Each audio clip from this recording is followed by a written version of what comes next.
आपने कभी ऐसी फिल्म देखी है जिसमें मर्डर, धोखा या लालच जैसी बात हो, लेकिन फिर भी आप हंसते रह जाएं? यही होता है डार्क कॉमेडी का असली मजा। इस तरह की फिल्मों में कहानी थोड़ी सीरियस होती है, जैसे करप्शन, क्राइम या धोखा, लेकिन उन्हें इतने अजीब और मजेदार तरीके से दिखाया जाता है कि आप हंस भी देते हैं और सोचने भी लगते हैं। असल में डार्क कॉमेडी बनाना आसान नहीं होता। फिल्म मेकर को एक साथ दो काम करने पड़ते हैं। ऑडियंस को एंटरटेन भी करना है और उन्हें थोड़ा असहज भी महसूस कराना है। भारतीय सिनेमा में ऐसी फिल्में ज्यादा नहीं बनी, लेकिन जो बनी उन्होंने अलग ही पहचान बनाई है। तो आज हम बात करेंगे भारत की 7 बेहतरीन डार्क कॉमेडी फिल्मों की। कुछ फिल्में अपने समय से काफी आगे थीं, कुछ बाद में कल्ट क्लासिक बन गईं और कुछ ने इस जॉनरा को नई पहचान दिलाई। तो चलिए करते हैं शुरू।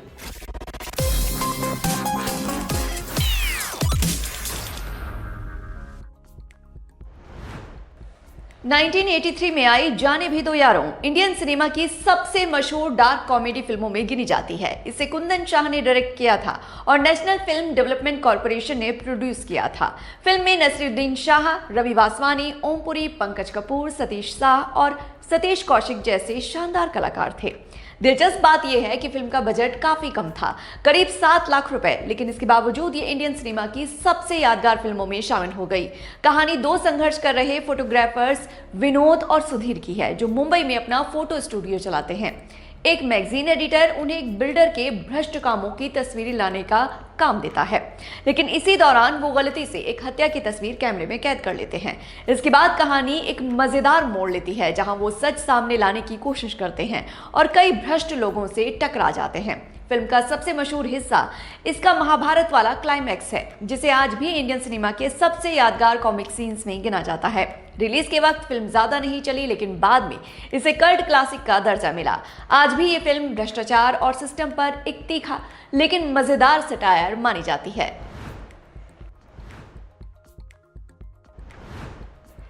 बीइंग साइरस 2005 में आई थी और ये होमी अदजानिया की पहली फिल्म थी। ये उन इंडियन फिल्मों में से एक थी जो लगभग पूरी इंग्लिश में बनी थी और डार्क कॉमेडी के अंदाज में कहानी सुनाती हैं।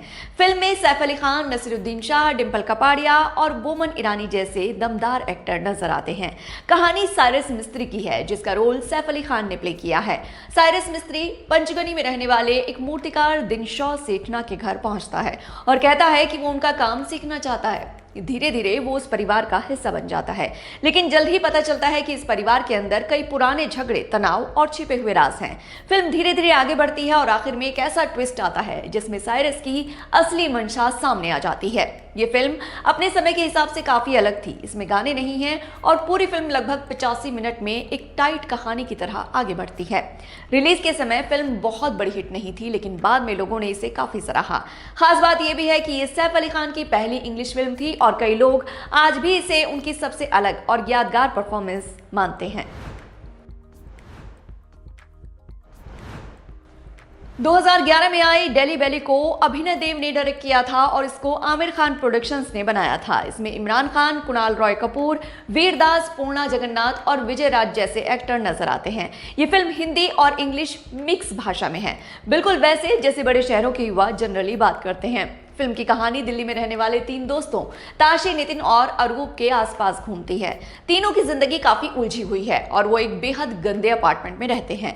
हालात तब और बिगड़ जाते हैं जब एक पैकेज की छोटी सी गड़बड़ की वजह से वो खतरनाक लोगों के चक्कर में फंस जाते हैं। इसके बाद उनकी जिंदगी में ऐसी ऐसी घटनाएं होने लगती हैं जिनसे पूरी कहानी एक तेज और अजीब मोड़ ले लेती है। इस फिल्म की खास बात है इसका ह्यूमर, जो काफी बेबाक है और बिल्कुल ही डिफरेंट तरह का है। उस समय के हिसाब से ये काफी बोल्ड फिल्म थी और इसे ए सर्टिफिकेट मिला था।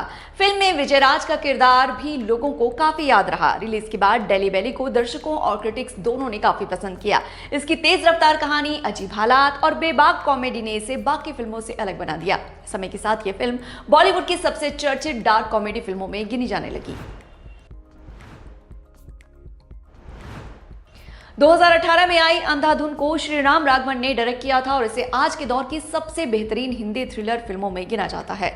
फिल्म में आयुष्मान खुराना, तब्बू, राधिका आप्टे और अनिल धवन मुख्य भूमिकाओं में नजर आते हैं। इसकी कहानी एक फ्रेंच शॉर्ट फिल्म से प्रेरित थी। ये आकाश नाम के एक पियानो बजाने वाले लड़के के आसपास घूमती है।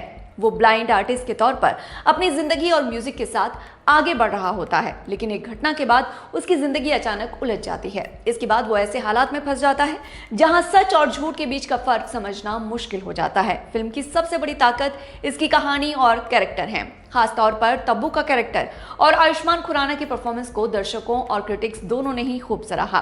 फिल्म रिलीज के बाद बड़ी हिट साबित हुई और दुनिया भर में 450 करोड़ रुपए से ज्यादा की कमाई की। इसे 3 नेशनल अवार्ड भी मिले, जिनमें बेस्ट हिंदी फिल्म और आयुष्मान खुराना के लिए बेस्ट एक्टर शामिल है। कड़क 2020 में आई थी, जिसे रजत कपूर ने लिखा और डायरेक्ट किया था। फिल्म में रणवीर शौरी, रजत कपूर, कल्की, मनोज पाहवा, श्रुति सेठ और साइरस सहूकार जैसे कई एक्टर नजर आते हैं। दिलचस्प बात यह है कि फिल्म की ज्यादातर कहानी एक ही घर में और एक ही रात में होती है। कहानी दिवाली की रात से शुरू होती है। सुनील यानी रणवीर शौरी घर पर अकेला होता है, तभी अचानक एक ऐसा मेहमान आ जाता है जिसकी वजह से वो एक बड़ी मुसीबत में फंस जाता है। इसी बीच उसकी पत्नी और उनके दोस्त दिवाली पार्टी के लिए घर पहुंच जाते हैं। अब घर में एक तरफ पार्टी चल रही होती है और दूसरी तरफ सुनील अपनी परेशानी छुपाने की कोशिश कर रहा होता है। यहीं से फिल्म का असली मजा शुरू होता है।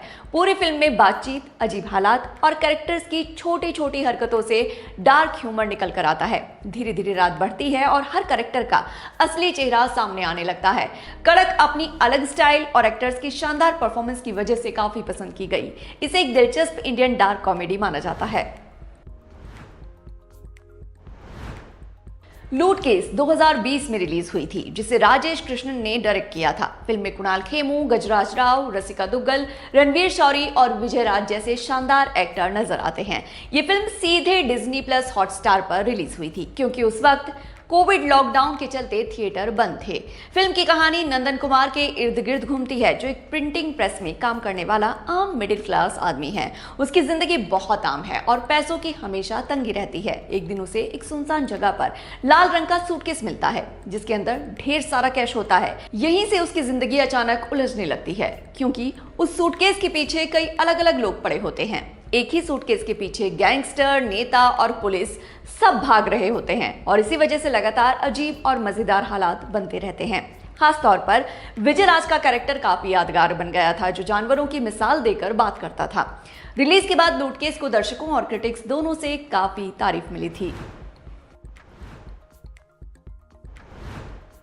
मोनिका ओ माय डार्लिंग 2022 में नेटफ्लिक्स पर रिलीज हुई थी और इसे वासन बाला ने डायरेक्ट किया था। फिल्म में राजकुमार राव, हुमा कुरैशी, राधिका आप्टे और सिकंदर खेर मुख्य भूमिकाओं में नजर आए थे। इसकी कहानी जापानी लेखक कीगो हिगाशिनो के नॉवेल ब्रूट्स नो शिंजो से प्रेरित है और फिल्म का टाइटल 1971 की फिल्म कारवां के गाने से लिया गया है। फिल्म की कहानी जयंत अरखेडकर के इर्द गिर्द घूमती है, जो एक रोबोटिक्स इंजीनियर है और एक बड़ी टेक कंपनी में तेजी से आगे बढ़ रहा है।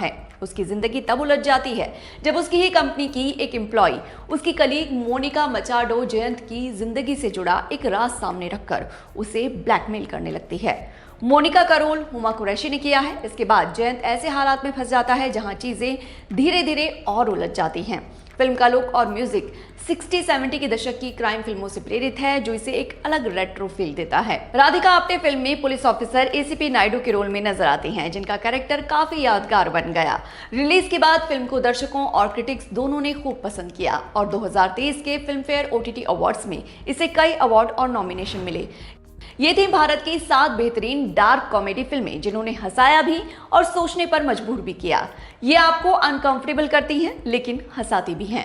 इन फिल्मों ने साबित किया कि बॉलीवुड सिर्फ रोमांस और एक्शन तक सीमित नहीं है। यहाँ भी smart, layered, thought provoking cinema बन सकता है। इस लिस्ट में और कौन सी फिल्में शामिल होनी चाहिए, नीचे कमेंट सेक्शन में जरूर बताइएगा। साथ ही अगर आप हमारे चैनल पर नए हैं तो चैनल को सब्सक्राइब करना ना भूलें।